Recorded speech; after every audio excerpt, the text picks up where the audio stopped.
الصراط المستقيم صراط الذين أنعمت عليهم غير المغضوب عليهم ولا الضالين آمين. بسم الله الرحمن الرحيم.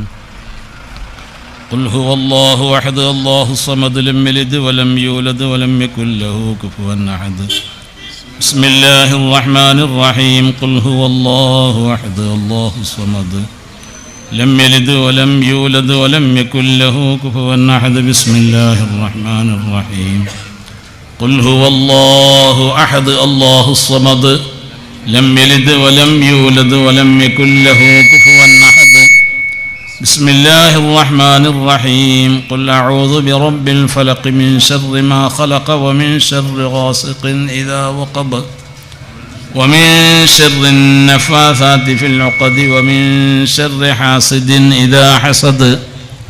بسم الله الرحمن الرحيم. قل أعوذ برب الناس ملك الناس إله الناس من شر الوسواس الخناس الذي يوسوس في صدور الناس من الجنة والناس.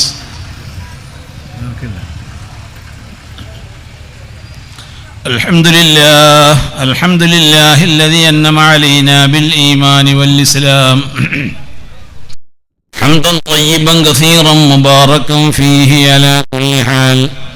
اللهم صل وسلم على رسولك سيدنا محمد الفاتح لما أغلق والخاتم لما سبق ناصر الحق بالحق والهادي إلى صراطك المستقيم صلى الله عليه وسلم وعلى آله وصحبه حق قدره ومقداره العظيم.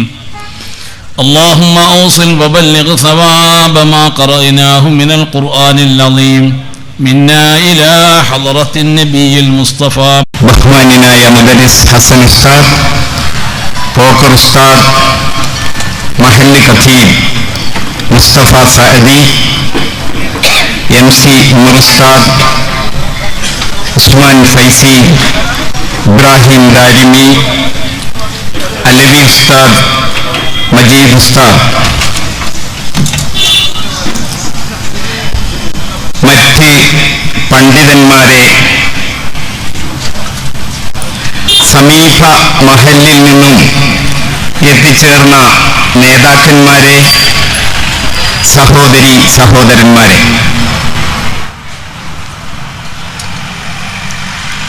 ഇന്ന് നമ്മുടെ ഈ സായാഹ്നം ആഹ്ലാദത്തിൻ്റെയും സന്ദേശത്തിൻ്റെതുമാണ്.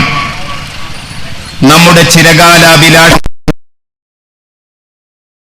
ജനസംഖ്യയിലുള്ള വർധനവ് ഇവിടെയും ഉണ്ടായപ്പോൾ സ്രാമ്പി പുനർനിർമ്മാണം അനിവാര്യമായി വന്നു. ചരിത്രങ്ങൾ സംക്ഷിപ്തമായി ലഭിക്കുന്ന ഒരു സപ്ലിമെൻ്റ് നിങ്ങളുടെ കൈകളിൽ എത്തുന്നത് കൊണ്ട് ഞാൻ അതിലേക്ക് പോകുന്നില്ല.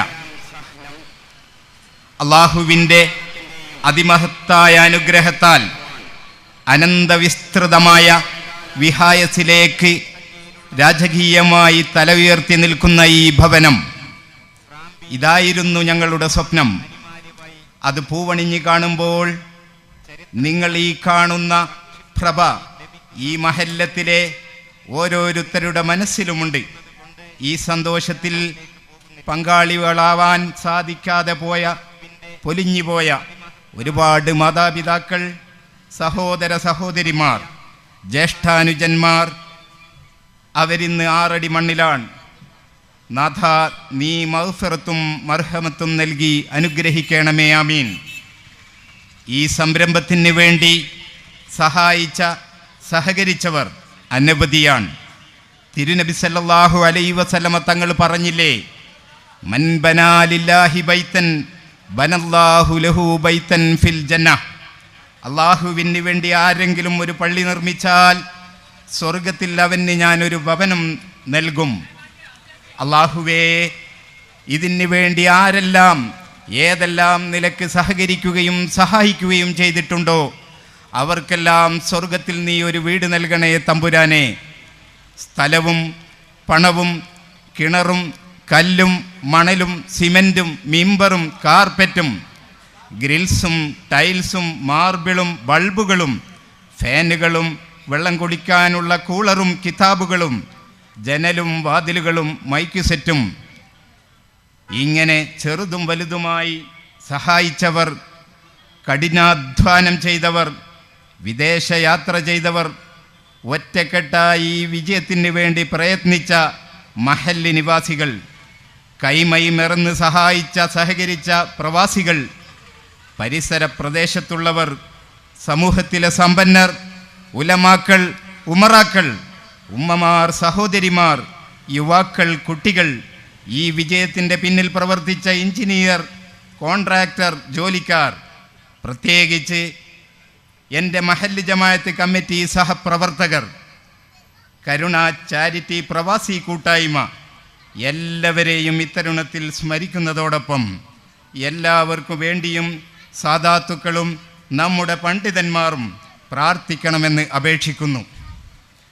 എന്നിൽ അർപ്പിതമായ കർത്തവ്യം നിങ്ങൾക്ക് സ്വാഗതം ആശംസിക്കുക എന്നതാണ്.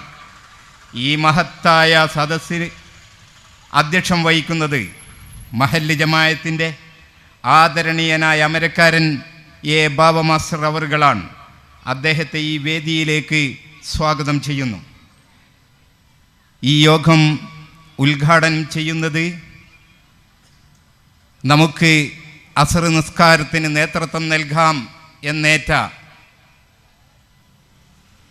മഗ്രിബ് നിസ്കാരത്തിന് വേണ്ടി മാറ്റിവെച്ച ബഹുമാന്യനായ കൊടപ്പനക്കൽ തറവാട്ടിലെ പാണക്കാട് സയ്യിദ് സാദിഖ് അലി ശിഹാബ് തങ്ങൾ അവറുകളാണ്. ബഹുമാന്യനായ സാദിഖ് അലി ശിഹാബ് തങ്ങൾക്ക് തങ്ങളുടെ അഭാവത്തിൽ ഈ മഹല്ല് നിവാസികൾക്ക് വേണ്ടി സ്വാഗതം ആശംസിക്കുന്നു. നമ്മളുടെ ഈ സദസ്സിനെ പ്രൗഢഗംഭീരമാക്കാൻ വേണ്ടി ഇവിടെ എത്തിച്ചേർന്ന സമസ്ത കേരള ജമിയത്തുൽ ഉലമായുടെ ആദരണീയനായ സെക്രട്ടറി ബഹുമാന്യനായ കൊയ്യോട് ഉമർ ഉസ്താദ് അവറുകളെ ഈ മഹല്ല് ജമാഅത്തിന് വേണ്ടി, ഈ സദസ്സിന് വേണ്ടി വേദിയിലേക്ക് ഞാൻ സ്വാഗതം ചെയ്യുന്നു. പണ്ഡിത തറവാട്ടിലെ കാരണവന്മാരായ ബഹുമാനപ്പെട്ട ഹസൻ ഉസ്താദ്, മഹല്ല് ഖതീബ്,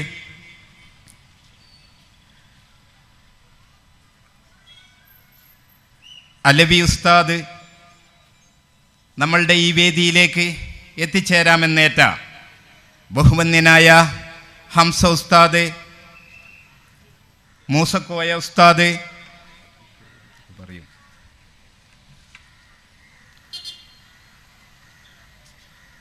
നമ്മളുടെ ഈ സദസ്സിൽ മുഖ്യ പ്രഭാഷണം നടത്തുന്ന യുവ പ്രഭാഷകനും പണ്ഡിതനുമായ ആബിദ് ഹുദവി തച്ചണ്ണ, സർവോപരി ഈ സംരംഭത്തിന് ഞങ്ങളിൽ ഒരുവനായി സാമ്പത്തികമായും ശാരീരികമായും മാനസികമായും ഞങ്ങളെ സഹായിച്ച, സഹായങ്ങൾ ഞങ്ങൾക്ക് എത്തിച്ചു തന്ന ബഹുമാന്യനായ പൂവൻ കുഞ്ഞബ്ദുള്ള ഹാജി, അഭിവന്ദനായ വാലിയിൽ യൂസുഫ് ഹാജി, അദ്ദേഹം സുഖമില്ലാതെ ഹോസ്പിറ്റലിലാണ്, ദുആ വസിയത്തിന് വേണ്ടി പ്രത്യേകം ഏൽപ്പിച്ചിട്ടുണ്ട്. ഞങ്ങൾക്ക് മറക്കാൻ കഴിയാത്ത, ഞങ്ങളിൽ ഒരുവനായി തന്നെ ഈ സംരംഭത്തിന് വേണ്ടി പ്രയത്നിച്ച ബഹുമാന്യനായ ഒളവിലം അബ്ദുൽ ഖദർ ഹാജിയും കുടുംബവും, അതേപോലെ തന്നെ അബ്ദുറഹ്മാൻ നാജി,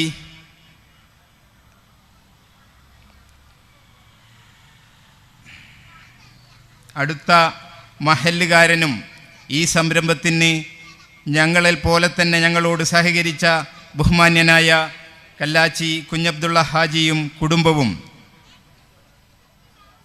അതേപോലെ ഞങ്ങളുടെ എളിയ ക്ഷണം സ്വീകരിച്ച് ഇവിടെ എത്തിയ ഇതര മഹല്ല് ഖതീബ് കമ്മിറ്റി പ്രതിനിധികൾ, സഹോദര സഹോദരിമാർ, യുവ സുഹൃത്തുക്കൾക്ക് എല്ലാവർക്കും സ്വാഗതം ആശംസിച്ചുകൊണ്ട് ഈ യോഗം നിയന്ത്രിക്കാൻ മഹല്ലത്തിൻ്റെ പ്രഥമ പൗരൻ എ ബാബ മാസ്റ്റർ അവറുകളോട് അഭ്യർത്ഥിച്ചുകൊണ്ട് ഞാൻ എൻ്റെ വാക്കുകൾ നിർത്തുന്നു. വആഖിറു ദഅവാനാ അനിൽ ഹംദുലില്ലാഹി റബ്ബിൽ ആലമീൻ. അസ്സലാത്തു വസ്സലാമു അലൈക്കും വറഹ്മത്തുള്ളാഹി വബറകാതുഹു. കിണറ്റിങ്കൽ പ്രദേശത്തുകാരുടെ സ്വപ്ന സാഫല്യത്തിന്റെ ഈ സുന്ദര സായാഹ്നത്തിൽ അനുഗ്രഹീത പ്രഭാഷണം നിർവഹിക്കുന്നതിനു വേണ്ടി സമസ്ത പണ്ഡിത തറവാട്ടിലെ അഭിമന്യ സാരഥി, സമസ്ത സെക്രട്ടറി ബഹുമാന്യരായ ടി പി ഉമർ ഉസ്താദിനെ അധ്യക്ഷന് വേണ്ടി ആദരപൂർവം വേദിയിലേക്ക് സ്വാഗതം ചെയ്യുന്നു.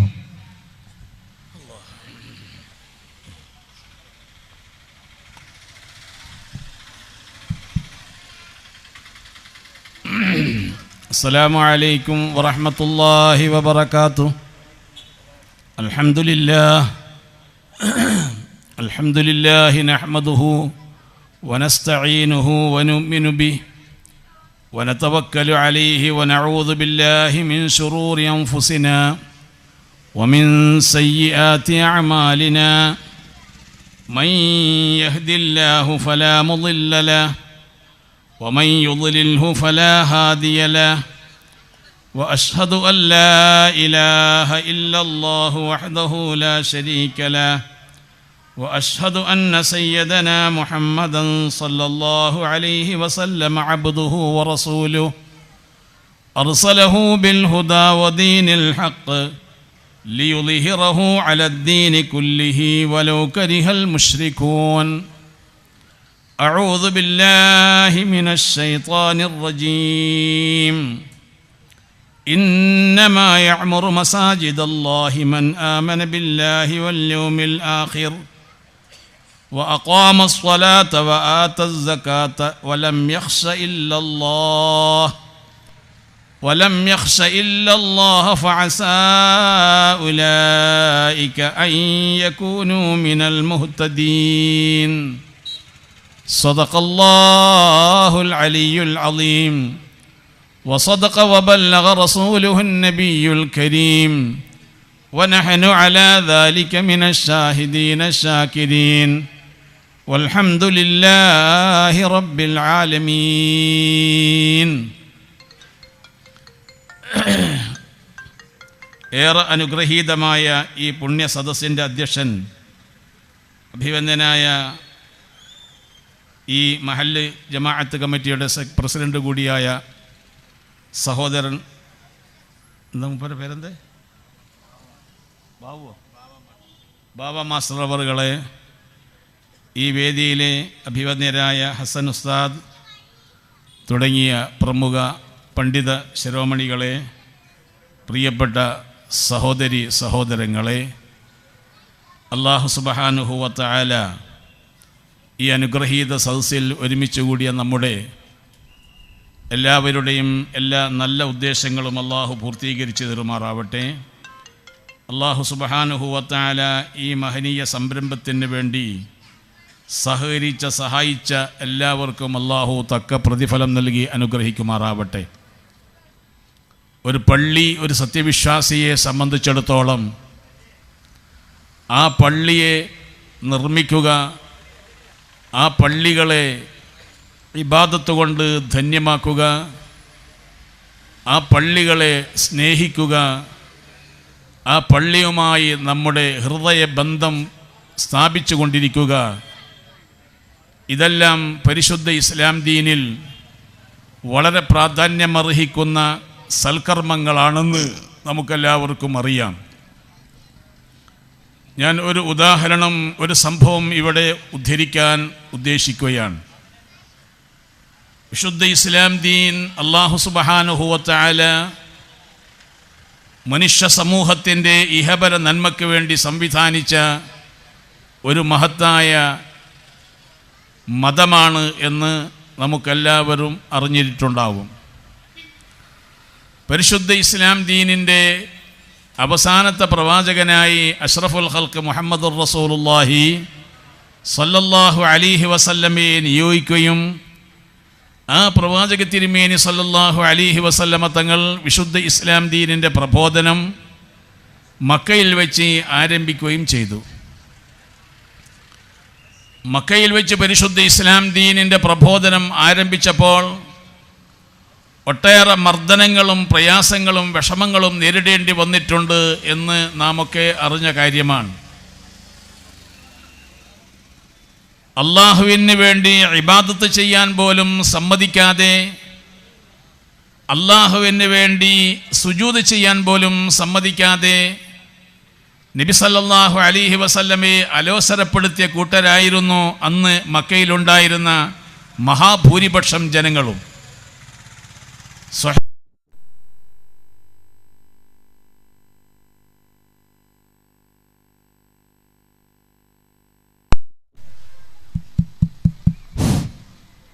സ്വഹീഹുൽ ബുഖാരി ഉദ്ധരിക്കുന്ന ഒരു സംഭവം കഥ രൂപത്തിൽ നിങ്ങൾ പലപ്പോഴും കേട്ടിട്ടുണ്ടാകും. ഒരിക്കൽ നബി സല്ലല്ലാഹു അലൈഹി വസല്ലമ തങ്ങൾ വിശുദ്ധ കഅബ ഷരീഫിൻ്റെ അടുക്കൽ വന്നുകൊണ്ട് നിസ്കാരം ആരംഭിക്കുകയാണ്. നിസ്കാരം ആരംഭിച്ചപ്പോൾ കഅബ ഷരീഫിൻ്റെ മറുവശത്ത് ഇസ്ലാമിൻ്റെയും അള്ളാഹുവിൻ്റെയും മുഅ്മിനീങ്ങളുടെയും പ്രവാചക തിരുമേനി സല്ലല്ലാഹു അലൈഹി വസല്ലമയുടെയും പ്രതിയോഗികളായ ഒരു കൂട്ടം ശത്രുക്കൾ മറുവശത്ത് ഇരിക്കുകയാണ്. ആ ഇരിക്കുന്ന ശത്രുക്കളിൽ നിന്ന് ഒരാൾ മറ്റൊരാളോട് പറയുന്നു, ഈ മനുഷ്യൻ സുജൂദിലേക്ക് പോകുമ്പോൾ ഇയാളുടെ കഴുത്തിൽ ഒട്ടകത്തിൻ്റെ കുടൽമാല ചാർത്താൻ ആർക്കാണ് സാധിക്കുക എന്ന് ചോദിക്കുന്നു. ഇത് കേട്ടപ്പോൾ മറ്റൊരു വൃത്തികെട്ട മനുഷ്യൻ ഈ ചുമതല ഏറ്റെടുത്തുകൊണ്ട് അടുത്ത മാർക്കറ്റിൽ ചെന്നുകൊണ്ട് ഒരു ഒട്ടകത്തിൻ്റെ ചീഞ്ഞളഞ്ഞ കുടൽമാല വലിച്ചുകൊണ്ടുവന്ന് നബി സല്ലല്ലാഹു അലൈഹി വസല്ലമ തങ്ങൾ സുജൂദ് ചെയ്യുമ്പോൾ അവിടുത്തെ കഴുത്തിൽ ചാർത്തുകയും ചെയ്തു.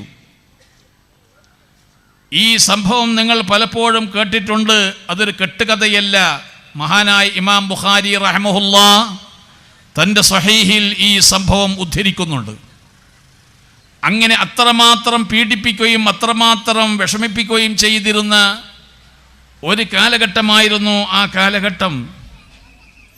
എന്നിരുന്നാലും നബി സല്ലല്ലാഹു അലൈഹി വസല്ലമ തങ്ങൾ വിശുദ്ധ ഇസ്ലാമിൻ്റെ പ്രബോധനവുമായി മുമ്പോട്ട് പോയിക്കൊണ്ടിരിക്കുകയാണ്.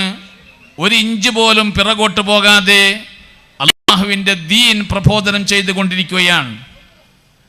അങ്ങനെ ദീൻ പ്രബോധനം ചെയ്തുകൊണ്ടിരിക്കുന്നതിൻ്റെ ഭാഗമായി ജനങ്ങൾ തടിച്ചുകൂടുന്ന സ്ഥലത്ത് കയറി ചെന്നുകൊണ്ട് അവരോട് പ്രസംഗിക്കും, അവരോട് അള്ളാഹുവിൻ്റെ ദീൻ കാര്യം പറഞ്ഞു കൊടുക്കും. അങ്ങനെ പറഞ്ഞു കൊടുക്കുന്ന സന്ദർഭങ്ങളും സ്ഥലങ്ങളും മക്കയിൽ പല ഭാഗങ്ങളിലായിട്ടുണ്ട്. മക്കയിൽ ചില സ്ഥലങ്ങളിൽ ചന്ത നടക്കാറുണ്ട്, കച്ചവട ചന്ത നടക്കാറുണ്ട്. ആ ചന്തകളിലേക്ക് ജനങ്ങൾ തടിച്ചുകൂടാറുണ്ട്.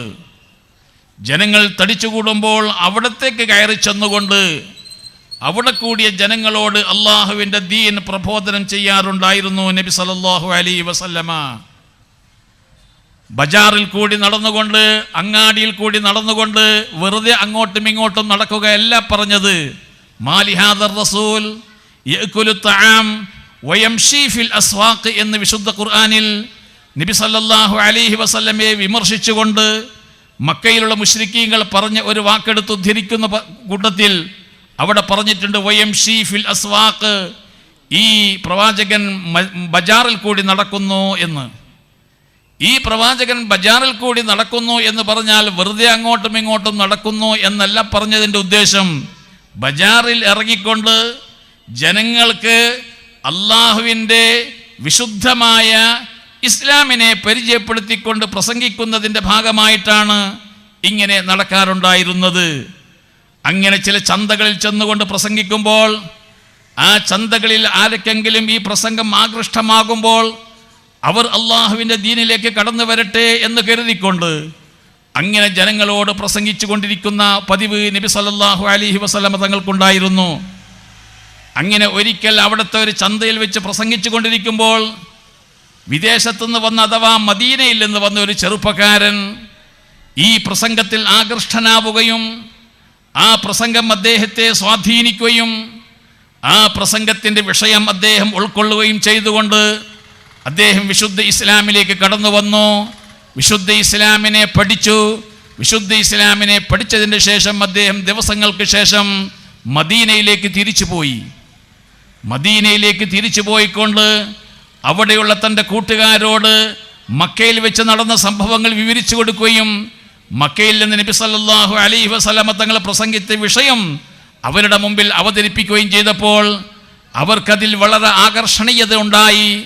അവർ വിശുദ്ധ ഇസ്ലാമിലേക്ക് ഏതാനും ചെറുപ്പക്കാർ, മദീനയിലുള്ള ഏതാനും ചെറുപ്പക്കാർ ഇസ്ലാമിലേക്ക് കടന്നു വന്നു. ഇപ്പോൾ പരിശുദ്ധ ഇസ്ലാമിൽ കടന്നു വന്നിരിക്കുന്ന മദീനയിലെ ഏതാനും ചെറുപ്പക്കാർ മദീനയിലുണ്ട്. മക്കയിൽ നബി സല്ലല്ലാഹു അലൈഹി വസല്ലമയെ കൊണ്ട് വിശ്വസിച്ചിരിക്കുന്ന ഏതാനും സത്യവിശ്വാസികൾ മക്കയിലുമുണ്ട്.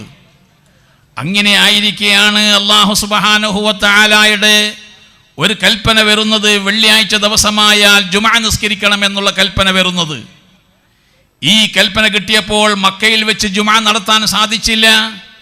എന്നാൽ വിശുദ്ധ ഇസ്ലാമിലെ ആദ്യത്തെ ജുമുഅ മദീനയിൽ വെച്ച് നടന്നു.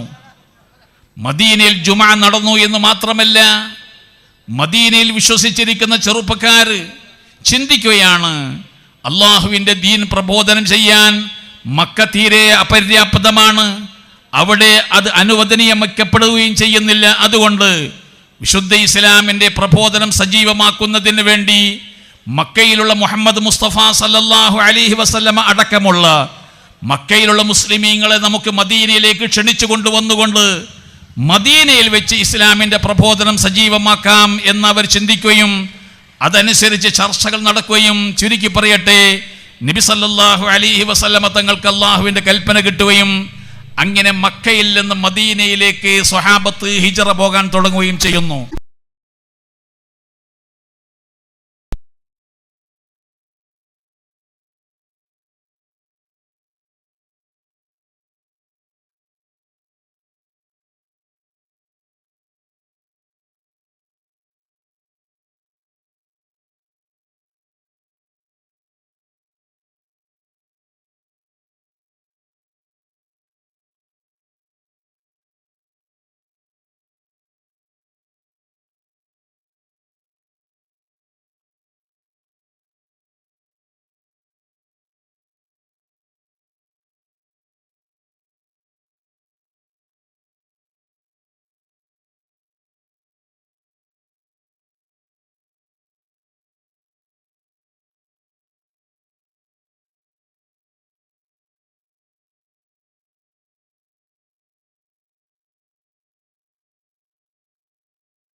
അവിടെ ഒരു പള്ളി നിർമ്മിക്കുകയും ചെയ്തു. ഇതാണ് ചരിത്രം നമ്മെ പഠിപ്പിക്കുന്നതെങ്കിൽ, പ്രിയപ്പെട്ട സഹോദരങ്ങളെ, ഒരു സത്യവിശ്വാസി ഒരു പ്രദേശത്തെത്തിയാൽ ആ സത്യവിശ്വാസിക്ക് ആദ്യമായി വേണ്ടുന്നത് അള്ളാഹുവിന് ഇബാദത്ത് ചെയ്യാൻ, അള്ളാഹുവിന് വേണ്ടി നിസ്കരിക്കാൻ, അള്ളാഹുവിന്റെ മുമ്പിൽ കുമ്പിടാൻ വേണ്ടി ഒരു സ്ഥലം ഉണ്ടായിരിക്കുക എന്നതാണ് ഒരു സത്യവിശ്വാസിയുടെ ഏറ്റവും വലിയ അനിവാര്യമായ ആവശ്യം എന്നുള്ളത് ഈ സംഭവത്തിൽ കൂടി നമുക്ക് മനസ്സിലാകുന്നു. ഈ പ്രദേശത്തുകാരെ സംബന്ധിച്ച് നേരത്തെ ഇവിടെ സ്വാഗത പ്രസംഗൻ പറഞ്ഞതുപോലെ ഒരു മഹൻ അദ്ദേഹത്തിന് ഒരു പള്ളി നിർമ്മിക്കാൻ സൗകര്യം ചെയ്തു കൊടുത്ത പാലസ് സമാനമായ വലിയ കൊട്ടാരമാണ് അവനിക്ക് നൽകുന്നത് എന്നതാണ് ഈ ഹദീസിന്റെ ഉദ്ദേശമെന്ന് ഹദീസിനെ വ്യാഖ്യാനിച്ചുകൊണ്ട് മഹാന്മാരായ പണ്ഡിതന്മാർ നമുക്ക് വിശദീകരിച്ചു തരുന്നുണ്ട്. അപ്പോൾ ഈ പള്ളിയെ സംബന്ധിച്ചിടത്തോളം ഈ പള്ളിക്ക് ധാരാളം സംഭാവനകൾ നൽകിയവരുണ്ട്, ചെറിയ സംഭാവനകൾ നൽകിയവരുണ്ട്, വളരെ തുച്ഛമായ സംഭാവനകൾ നൽകിയവരുണ്ടായിരിക്കാം. എല്ലാവരുടെയും ഉദ്ദേശശുദ്ധി പോലെ അല്ലാഹു സുബ്ഹാനഹു വ തആല അവർക്കെല്ലാവർക്കും തന്നെ ഒരു വലിയ പ്രതിഫലമാണ് അല്ലാഹു വാഗ്ദാനം ചെയ്തിരിക്കുന്നത്. നിശ്ചയമായും ആ പ്രതിഫലം നമുക്ക് ലഭ്യമാവണം. അല്ലാഹു തൗഫീഖ് യാ റബ്ബൽ ആലമീൻ. ഇനി ഈ പ്രദേശത്തുള്ളവരെ സംബന്ധിച്ചിടത്തോളം പള്ളി വിപുലീകരിക്കുന്നതിന് വേണ്ടി സൗകര്യപ്പെടുത്തുക എന്നതാണ് അതിനാൽ ഉദ്ദേശിക്കപ്പെടുന്നത്. മഹാനായ നബി സല്ലല്ലാഹു എടുത്ത പള്ളിയുടെ വലിപ്പത്തിൻ്റെ കണക്കുകളൊക്കെ നമ്മുടെ മുമ്പിലുണ്ടെങ്കിൽ അതൊക്കെ ഞാൻ ഇവിടെ വിശദീകരിക്കുന്നില്ല. പിന്നീട് ആ പള്ളികൾ ഇങ്ങനെ ആവശ്യത്തിനനുസരിച്ച് വെച്ചു. ഇന്ന് നമ്മുടെ മദീനത്തെ പള്ളിയുമെല്ലാം വളരെ വിശാലമായി എടുത്തിരിക്കുകയാണ്. ലക്ഷങ്ങൾക്ക് നിസ്കരിക്കാൻ, ലക്ഷങ്ങൾക്ക് ഒരേ സമയത്ത് ഇബാദത്ത് ചെയ്യാൻ അവിടെയുള്ള പള്ളികളെല്ലാം വളരെ വിപുലീകരിച്ചിരിക്കുകയാണ്.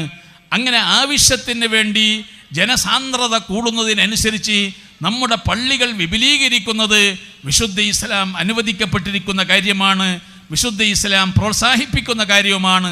അതിനനുസരിച്ച് ഈ പ്രദേശത്തുള്ള ആളുകളുടെ സൗകര്യത്തിനനുസരിച്ച് ഇബാദത്ത് ചെയ്യാനുള്ള നല്ല സൗകര്യത്തിനനുസരിച്ച് നമ്മുടെ പള്ളി ഇപ്പോൾ വിപുലീകരിക്കപ്പെട്ടിരിക്കുകയാണ്.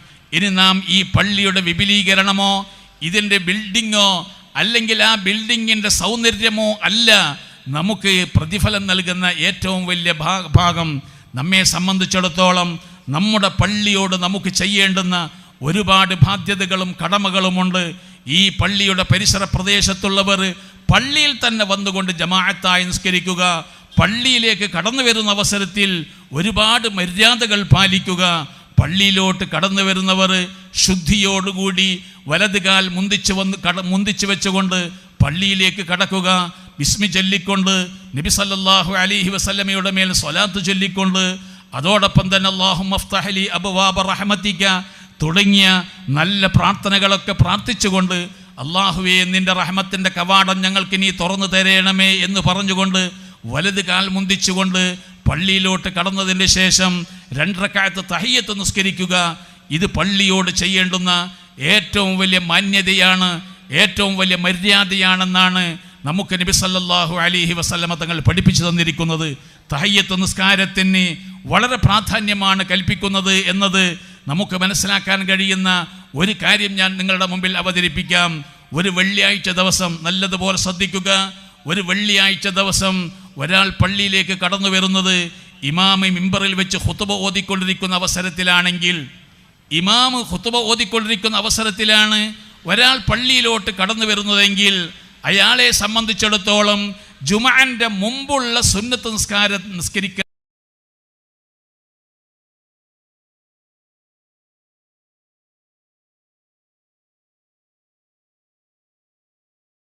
ഹറാമാണ്. ജുമുഅന്റെ മുമ്പും സുന്നത്ത് നിസ്കാരം, ജുമുഅന്റെ ശേഷവും സുന്നത്ത് നിസ്കാരത്തിന്റെ സുന്നത്ത് നിസ്കാരമുണ്ട്, ളുഹർ നിസ്കാരത്തിന്റെ ശേഷവും 2 റക്അത്ത് സുന്നത്തുണ്ട്, ളുഹർ സുന്നത്തുണ്ട്. അതുപോലെ ജുമുഅത്തിന്റെ മുമ്പ് മുഅക്കദായ 2 റക്അത്ത് ഈ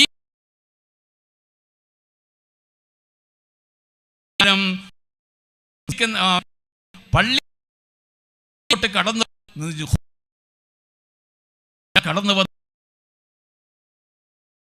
മുമ്പ് ഹറാമാണ്.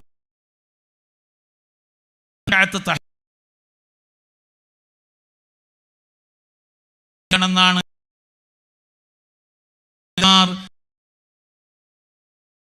വിശുദ്ധി സ്ഥാനത്ത് നമുക്ക് പറഞ്ഞു തന്നിട്ടുള്ളത്. അതെന്തുകൊണ്ടെന്നാൽ തഹിയ്യത്ത് നിസ്കാരത്തിന് അത്രമാത്രം പ്രാധാന്യമാണ് ഇവിടെ കൽപ്പിച്ചിരിക്കുന്നത്. അങ്ങനെ ത്തോടുകൂടി ഇരിക്കുക, അങ്ങനെ പള്ളിയിൽ പ്രതീക്ഷിച്ചുകൊണ്ട് അടുത്ത നിസ്കാരത്തിന് ഇഖാമത്തിനെ കൊണ്ട് പ്രതിഫലം രേഖപ്പെടുത്തുക. ആ പള്ളി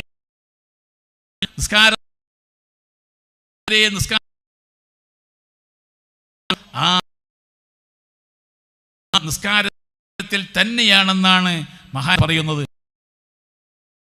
നേരത്തെ തന്നെ പള്ളിയിലേക്ക് അവിടെ ഇരിക്കും പ്രതിഫലപ്പെടാൻ പറ്റുന്ന വിധത്തിലുള്ള സൽക്കർമ്മമായി രേഖപ്പെടുത്തുന്നുണ്ട് എന്ന് പറയും. അതുകൊണ്ടാൽ നമുക്ക് കിട്ടുന്ന എത്ര ശ്രദ്ധിക്കേണ്ടതുണ്ട്. അതോടൊപ്പം തന്നെ പള്ളി ആപ്പിയുടെ പവിത്ര മുസ്ലിം സമുദായത്തെ സംബന്ധിച്ചിടത്തോളം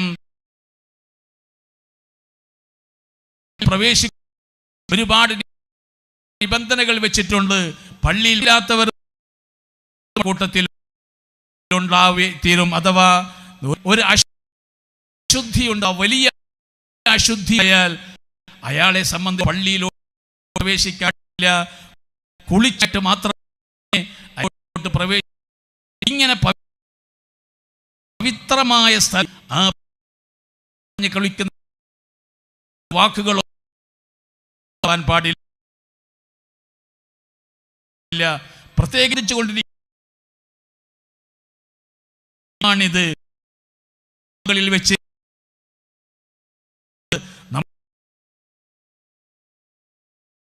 പല കണ്ടപ്പെട്ട സഹോദര രൂപത്തിൽ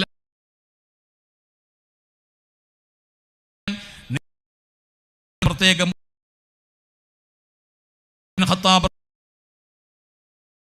എന്നിവന്റെ വന്നിരിക്കുന്ന രണ്ട് ചെറുപ്പക്കാരെ പള്ളിയിൽ വെച്ച് ഇങ്ങനെ സംസാരിച്ചു കളഞ്ഞു. പള്ളിയിൽ വെച്ച്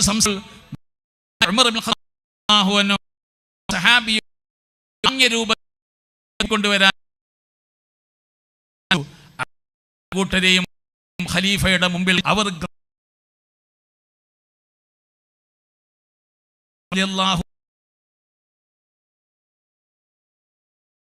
അവരോട് പറഞ്ഞൊരു വാക്കുണ്ട്,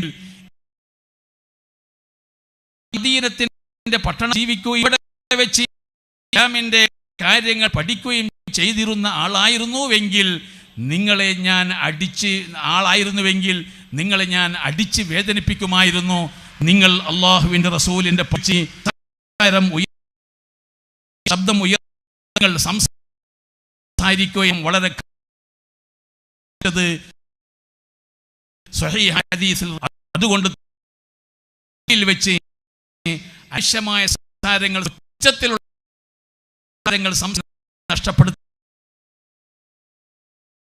ഒരിക്കലും ഈ സന്ദർഭം ഉണർത്തുകയും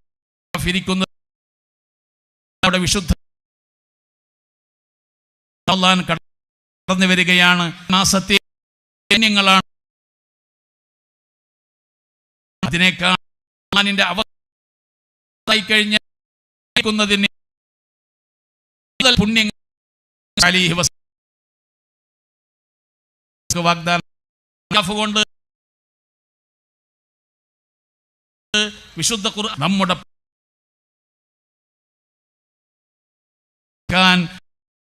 നമ്മുടെ ബോധം കൂടുകയും ഉണർത്തുക ഒരുപാട് ചെയ്യുക. എന്ന് ഞാൻ പറഞ്ഞില്ലേ, പള്ളിയിൽ കൂടിയ ശുദ്ധ സജീവമായി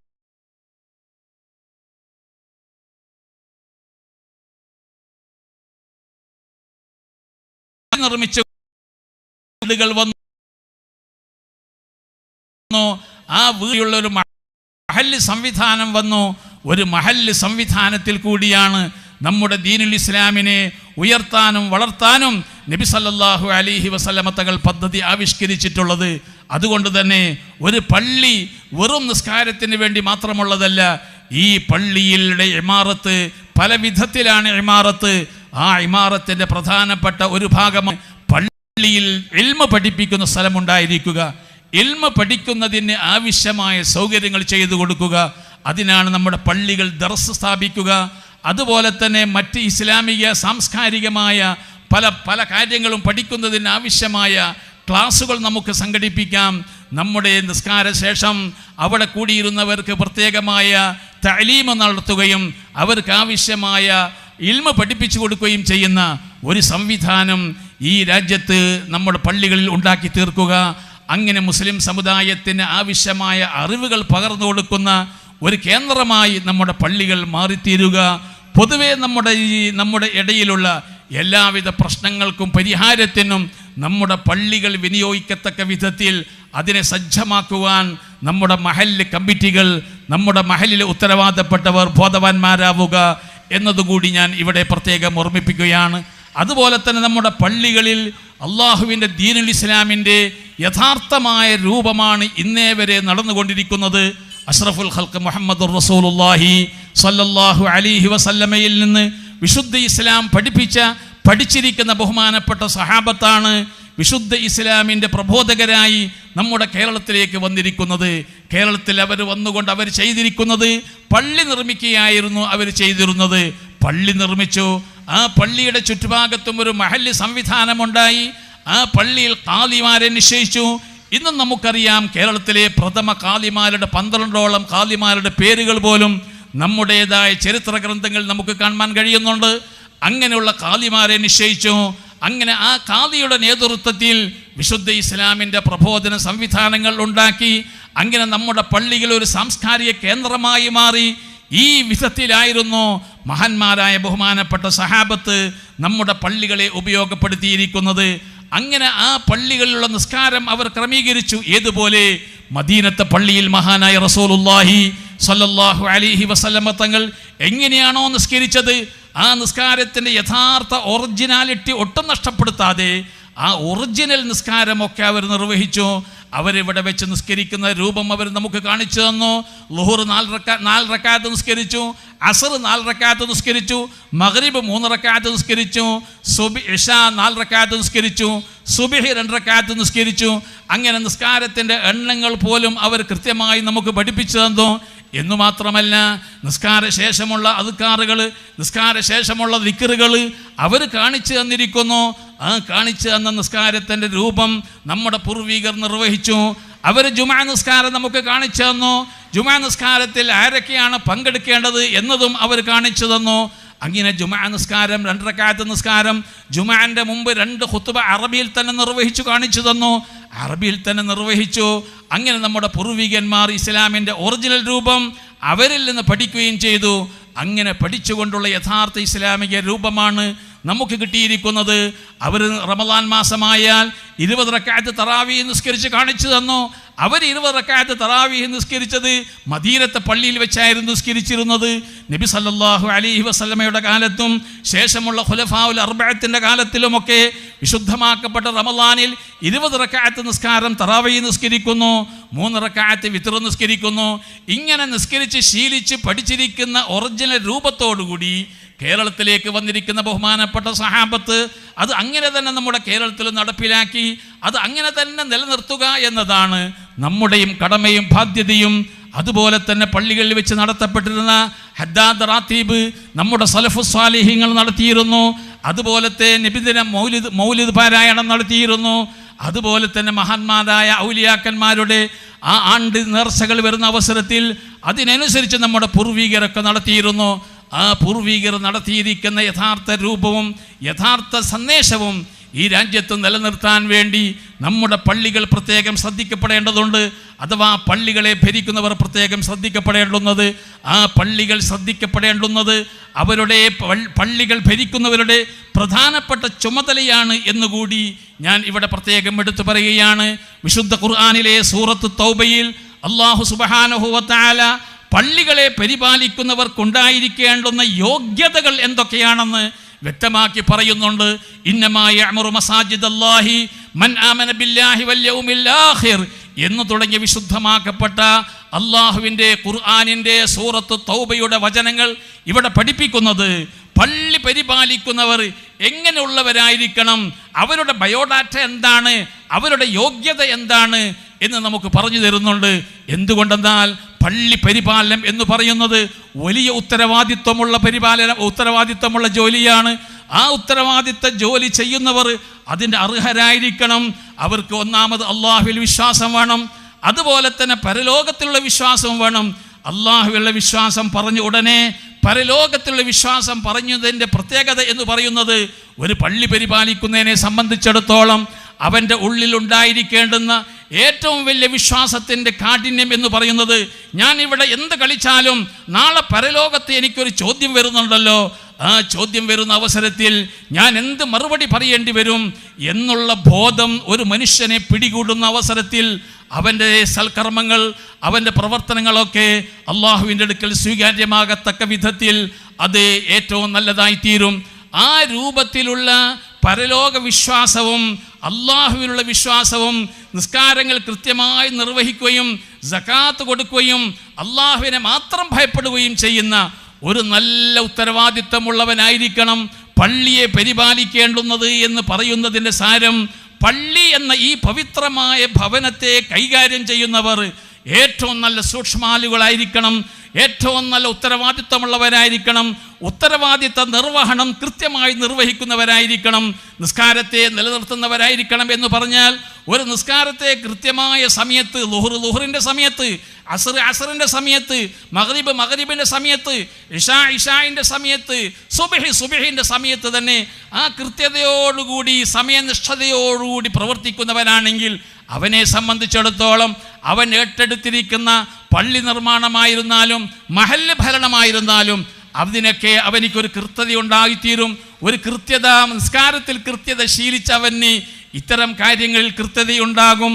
അതുപോലെ തന്നെ ആതസക്കാത്ത എന്ന് പറഞ്ഞതുകൊണ്ട് ഉദ്ദേശിക്കുന്നത് ഇടപാടുകളിൽ അതുപോലെ തന്നെ സാമ്പത്തിക വിഷയത്തിൽ സൂക്ഷ്മത പാലിക്കുന്നവനായിരിക്കണം പള്ളിയെ നിർമ്മിക്കുന്നതും പള്ളിയെ പരിപാലിക്കേണ്ടുന്നതും എന്നൊക്കെ പറഞ്ഞുകൊണ്ട് ആ പള്ളി പരിപാലിക്കുന്നവർക്ക് പ്രത്യേകമായ ബയോഡാറ്റ പോലും അല്ലാഹു നൽകിയിരിക്കുന്നത്.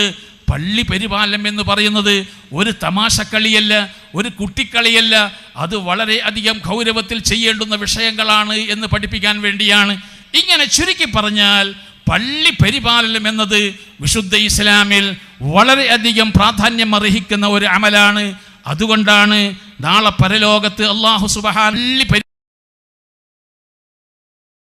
പരിപാലിക്കുന്നവർക്ക് അള്ളാഹു നൽകുന്നത് നാളെ പരലോകത്ത് അർശിന്റെ തണൽ കൊണ്ട് തണലേകപ്പെടുന്ന കൂട്ടത്തിൽ പള്ളിയുമായി ബന്ധപ്പെടുന്നവർ, പള്ളിയെ പരിപാലിക്കുന്നവർ, പള്ളി നിർമ്മിക്കുന്നവർ, പള്ളിയെ പരിപാലിക്കുന്നവരെ സംബന്ധിച്ച് പ്രത്യേകം എടുത്തു പറഞ്ഞിരിക്കുന്നു. വമൻ ഖൽബുഹു യഹ്വിൽ മസാജിദ ദായിമ തഅല്ലഖഹു ഫീഹാ ബിഗൈരി സവാലി. മഹാനായ റസൂലുള്ളാഹി സ്വല്ലല്ലാഹു അലൈഹി വസല്ലമയെ തൊട്ട് ഉദ്ധരിച്ച 7 കൂട്ടരെ പരിചയപ്പെടുത്തുന്ന കൂട്ടത്തിൽ പറഞ്ഞിരിക്കുന്ന ഒരു കാവ്യവചനമാണ് ഞാൻ ഇവിടെ നിങ്ങളെ മുമ്പിൽ കേൾപ്പിച്ചത്.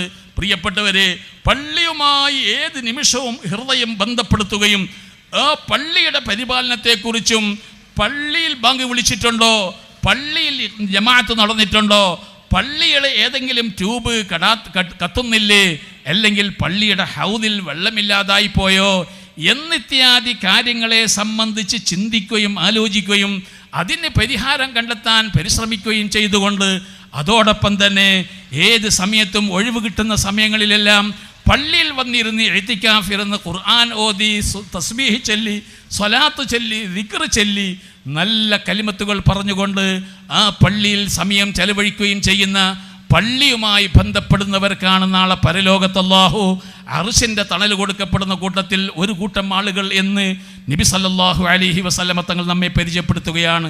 അങ്ങനെയുള്ള സമ്പാദ്യങ്ങൾ സമ്പാദിക്കാൻ നമുക്ക് കിട്ടിയ അവസരമാണ് ഈ അവസരം. ഈ അവസരം നിങ്ങൾ ഉപയോഗപ്പെടുത്തിക്കൊണ്ട് ഈ പള്ളിയുടെ പരിപാലനത്തിൽ നിങ്ങൾ ശ്രദ്ധിക്കണമെന്നതാണ് ഇവിടെ ഞാൻ പ്രത്യേകം ഊന്നി പറയുന്നത്. ഞാൻ നീട്ടിപ്പരത്തി പറയാൻ ആഗ്രഹിക്കുന്നില്ലുണ്ട്, ഞാൻ ചുരുക്കുകയാണ് പ്രിയപ്പെട്ടവരെ. അതുകൊണ്ട് നമ്മുടെ ഈ പള്ളിയെ നല്ല നിലയിൽ പരിപാലിച്ച് അതിൻ്റെ പവിത്രത കാത്തുസൂക്ഷിച്ചുകൊണ്ട് മുന്നോട്ട് പോകാൻ നിങ്ങൾ പരിശ്രമിക്കണം. നേരത്തെ ഇവിടെ സൂചിപ്പിച്ചതുപോലെ പല നല്ല വ്യക്തിത്വങ്ങളും നല്ല ഉദ്ദേശത്തോടുകൂടി നമ്മുടെ പള്ളിയുടെ നിർമ്മാണത്തിന് വേണ്ടി സഹായിച്ചിട്ടുണ്ട്.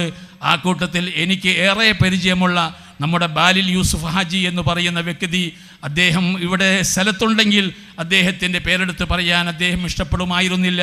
എന്നാൽ അദ്ദേഹത്തിനെ പറ്റി പ്രത്യേകം എടുത്ത് പറയേണ്ടി വന്നിരിക്കുന്നത്, അദ്ദേഹത്തിന് ഒരു ചെറിയ വീഴ്ച കാരണം ഒരു ചെറിയ വിഷമം അദ്ദേഹത്തിന് ഇപ്പോൾ നേരിടുകയും അങ്ങനെ ആശുപത്രിയിൽ കടന്നുകൊണ്ട് ചികിത്സിച്ച് വീട്ടിൽ വിശ്രമിച്ചു കൊണ്ടിരിക്കുകയാണ്. അദ്ദേഹത്തിന് വളരെ പ്രയാസങ്ങളുണ്ട്. അദ്ദേഹത്തിന് വരാൻ കഴിയുമായിരുന്നുവെങ്കിൽ ഈ സദസ്സിലേക്ക് അദ്ദേഹം വരുമായിരുന്നു. അദ്ദേഹം ഈ പള്ളിയുമായിട്ട് ഏറെ ബന്ധപ്പെട്ടിട്ടുണ്ട് എന്നറിയാൻ കഴിഞ്ഞു. അർഹമുർറാഹിമീനായ റബ്ബുൽ ഇസ്സത്ത് ആ സഹോദരൻ്റെ എല്ലാ പ്രയാസങ്ങളും നീക്കിക്കൊടുക്കുമാറാവട്ടെ. അദ്ദേഹത്തിൻ്റെ ശരീരത്തിന് ഏറ്റിരിക്കുന്ന ആ പ്രയാസം അല്ലാഹു എത്രയും പെട്ടെന്ന് സുഖപ്പെടുത്തി കൊടുക്കുമാറാവട്ടെ. അദ്ദേഹത്തിന് നമുക്കും അല്ലാഹു ആരോഗ്യം നിലനിർത്തി തരുമാറാവട്ടെ. ആമീൻ യാ റബ്ബൽ ആലമീൻ. അതോടൊപ്പം തന്നെ ഇവിടെ പലരും പ്രത്യേകം പേരെടുത്ത് പറഞ്ഞവരും അല്ലാത്തവരുമായ ഒരുപാട് ആളുകൾ ഇതിനെ സഹായിച്ചിട്ടുണ്ടെന്നറിയാൻ കഴിഞ്ഞു. എല്ലാവരുടെയും സഹായം അല്ലാഹു സുബ്ഹാനഹു വ തആല സ്വീകരിക്കുമാറാവട്ടെ. അവരുടെ എല്ലാവരുടെയും എല്ലാവിധ പ്രയാസങ്ങളും പ്രശ്നങ്ങളും അള്ളാഹു പരിഹരിച്ചു കൊടുക്കുമാറാവട്ടെ.